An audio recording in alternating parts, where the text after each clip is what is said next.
it's Randomness with 5 Cups of Sugar, and today I'll be doing a review of Spy Family.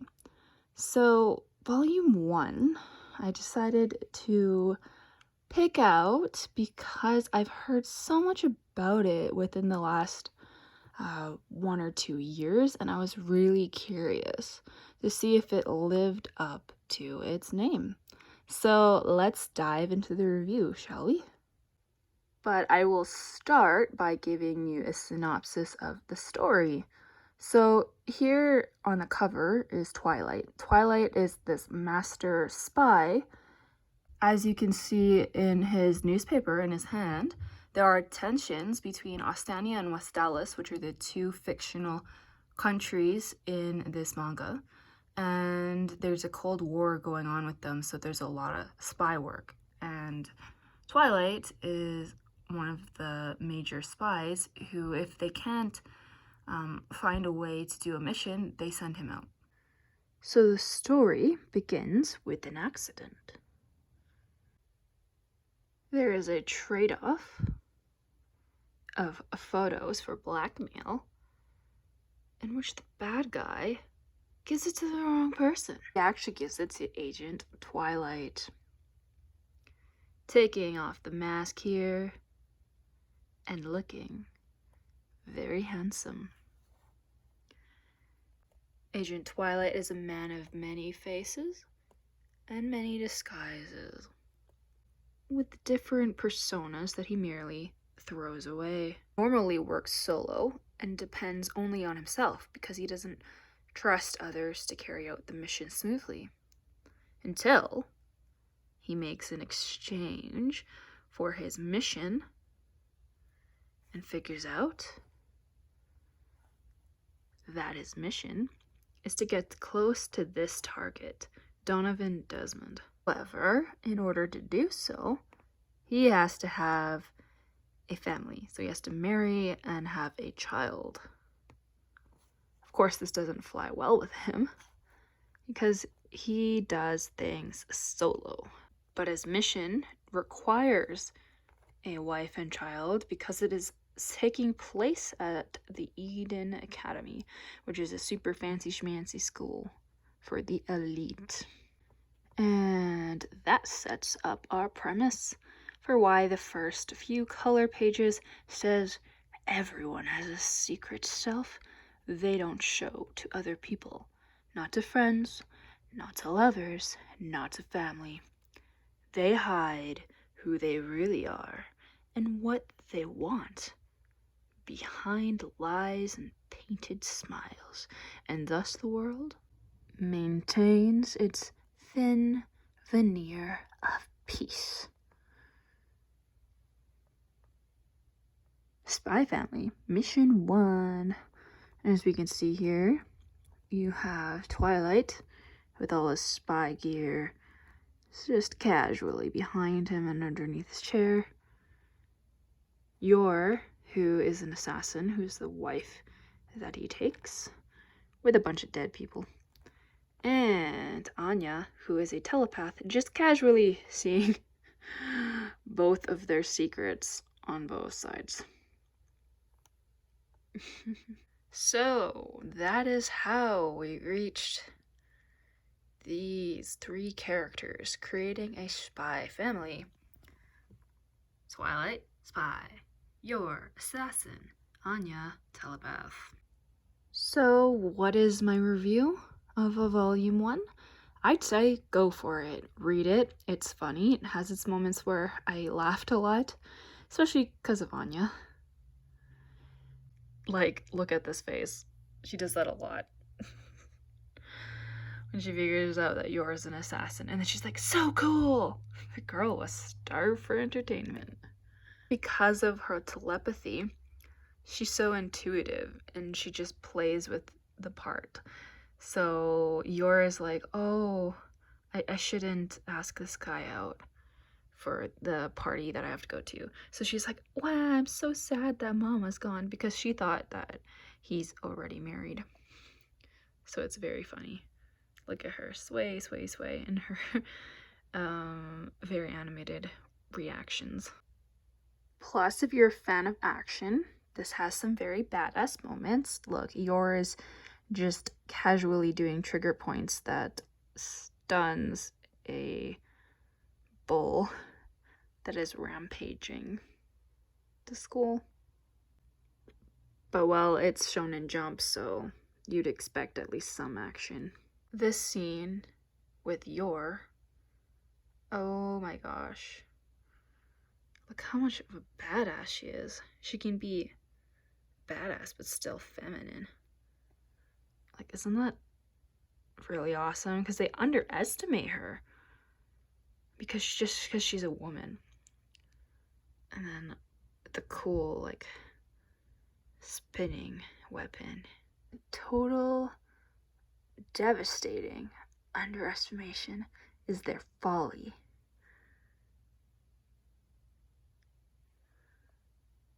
And look at her. Really cool pose. Vice Minister Brennan from the auditing department, I presume? I apologize for the intrusion, but may I have the honor of taking your life? Codename Thorn Princess. And her outfit is so cool. And the funny thing is that, at least in volume 1, for sure, because I haven't read the other volumes yet, but the funny thing is that Twilight, who's going by Lloyd Forger, doesn't know that Yor is an assassin, and Yor doesn't know that Twilight is a spy. But the only one who knows about all of this is Anya, because she can read minds. And so they casually just get into an action scenario, and like Twilight's like, well, it appears that some of my patients are still struggling with the delusions, because he's posing as a psychiatrist, and he was saying earlier that why he appears at the party that Yor got him to go to, posing as her boyfriend. The reason why he's covered in blood, he says, is because his patient hit him and became a little violent because he's a psychiatrist. And he's just like all smiley. And then this lady, thinks she can get away with like tripping by accident, in air quotes, to get food on Yor and get her badassery. Look at that. I loved that part. And then she's the one who actually ends up with a little food on her. Plus, you get a really cool proposal. They're in a bad situation. They're hiding from a gunfire. He grabs a grenade. You can see that right here. He grabs this grenade before they hide, takes the ring off, throws it at them, and then puts the ring on Yor's finger. I pledge myself to you. That's what he says with a huge explosion behind him. The wind of the explosion fluttering their hair and their clothes, and she is utterly awestruck. Till my mission, until my killing, do we part. And honestly, even just for the interview alone for the book, I obviously have given it a 10 out of 10 already. But just for the interview, I would have given it a 10 out of 10 just for Anya. Because I read online that Anya is essentially like how Kana brings up the cuteness points in Miss Kobayashi's Dragon Maid, and you just like, it's just so endearing and funny. So she brings that to this story, definitely. So, oh goodness. Tragic events in her past, she does not like studying because she was subject in human research. And that's how she got her telepathic powers. And they made her study a lot. at least that's what you get from the snippets of the story in volume 1. So she is not very smart for book smarts. So she reads people's minds when she doesn't know the answer. So when she doesn't know the answer for what does she want to do at the academy, she reads Twilight's mind. I know what I want to do at Eden Academy. Get close to Desmond at a school event and expose the plans of the organization he leads. Then stop him before. And then she's like, I want to expose the secrets of the boss of the organization. What did she just say? The answer is read all the books at the school library. The boss of the organization? Do you mean the headmaster? Oh, and, library books. I'm sorry, my daughter is extremely ambitious. She's very curious about the lives and habits of people who have achieved leadership positions. To learn from those at the top at such a young age, there's a certain elegance to that. Then I trust you know the name of our headmaster, young lady? You know this. It's Benedict Ivan Goodfellow. Benedict, I'm a good fellow, Mr. Sir. Close enough. Do you understand how hard one has to work to succeed as he has? Oh, and she watches spy shows, by the way, so she's like, yeah, like running through a jungle to get strong and practicing life and death stuff over and over to get brave. And he's like, straight faced, that was the training montage in yesterday's spy cartoon. And then he's like, what incredible resolve. I might have underestimated this child. Well, I don't think you need to go quite that far. Now let me ask you a question about your parents. What does your father do for a living? Okay, so this is the best part in the manga. So if you don't want to spoil it, don't watch this part. Okay? Ready for it? Look at her confusion. Look at her. She has no idea what to say, and everyone else is just waiting for her answer. And she's like, he's a spy. I read mangas at night before I go to bed. So I like uncontrollably laughed really loudly. I'm surprised I didn't wake anyone up. But and then she's like, this is the best part. Psychiatrist. That means he's a feelings doctor. And then the guy, one of the teachers who's the interviewer, is like, are you okay? You sound a bit congested, because he's like, psychiatrist. Yeah. And then, she throws Yor under the bus. Tell me about your new mother. What is she like? She's very nice, but sometimes a little bit scary. And look at Yor. Ay. So definitely, if you can, pick up Spy Family. It is worth it. I see why it was very popular. I laughed a lot at Anya. Like this bonus manga? I like the bonus stuff. Huh? Oh, you mean the little toys that come with the candy? I want the bear. He's cute. Let's hope you get him then. I can read the contents. Crackle. That's her powers. And then he's like, if I estimate the weight of the bear based on the apparent size, I should be able to identify which box it is in. And she's obsessed with peanuts, but she wanted the bear. So look at her. No, it didn't work. It didn't have a mind to read. And then he's like, the hell is this? Don't cry, I'll buy you another one. So hilarious. Like, her face expression is like, whoa, so animated. Yeah, so definitely recommend. Look at this. She's obsessed with the show Spy Wars. She's having the weird face again.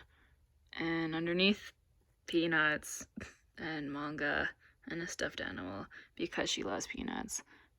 She needs to eat a more balanced diet, says Lloyd, aka Twilight. Yeah. So in terms of the plot, I liked it. It was funny, it had action, and characters who had lots of personality. Like your Briar. Their facial expressions, and look at hers. For opera.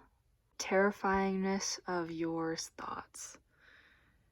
Her hands are so cute and tiny. It takes me back to when I used to hold my little brother's hand. He was delicate like this too. That one time I hugged him too hard, I accidentally broke 2 of his ribs though. And then Anya's freaking out and she's like, I'd better be careful. And obviously dashing away. And yours obsession with death and killing, because she's admiring the guillotine with a look of sheer admiration and beauty. And Anya is like, look, someone stole its head for a bust. Here is Anya's obsession with peanuts and nuts. So, no, Anya, eat the whole thing. Don't just pick off the nuts and use a fork. And then you're admiring and stroking the knife, the butter knife, like, and she's blushing too. Like, what the heck? You're coming off a little, never mind. And then Twilight, like, sheer and utter hopelessness. And funny faces of Anya again. It's hilarious. The decisive battle is upon us. Personal effects? Check. Personal appearance? Check. Polite manner of speech? And Anya goes, 10 out. I am speak like proper lady, Mr. Sir. I can't. Yeah, so definitely 10 out of 10. And I got volume 2 and 3, so I'll do a review of that soon too. Art style, definitely love it. You have very pretty art style, good screen tones. I like the eyes, how they draw them, and the expressive animatedness of the characters. The color art at the beginning, I like the different use of color and the screen tones too, and the cuteness and how their features are contrasted in terms of colors, and the simplicity and effectiveness of the front cover in terms of style. You see this color and you start to think Spy Family after you read it for a while. And so the simplicity actually works for this manga. And look, you actually see how they did their logo. It's pretty smart because you have a spy times family, because you have Twilight, who is a spy, and now he has a family. And if you look really closely, I don't know if you can see it here, you see the silhouettes of Twilight, Anya, and Yor, and Anya even has the little triangle-y thingies on her head in the cutout. So yeah, it's a really good manga, and I suggest that you read it. It is $9.99 in the US, $12.99 Canadian, and $7.99 in the UK. Plus, I need not mention the badassery that is Twilight.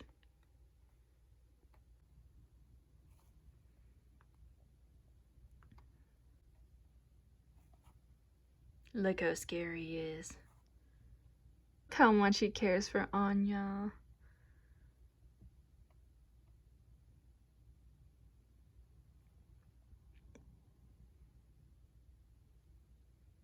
And look how cool he looks in street clothes.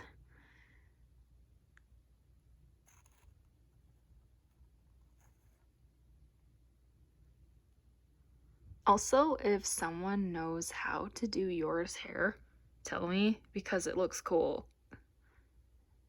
Yes.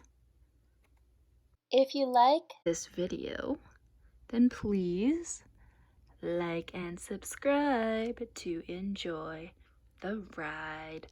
Bye. Take care.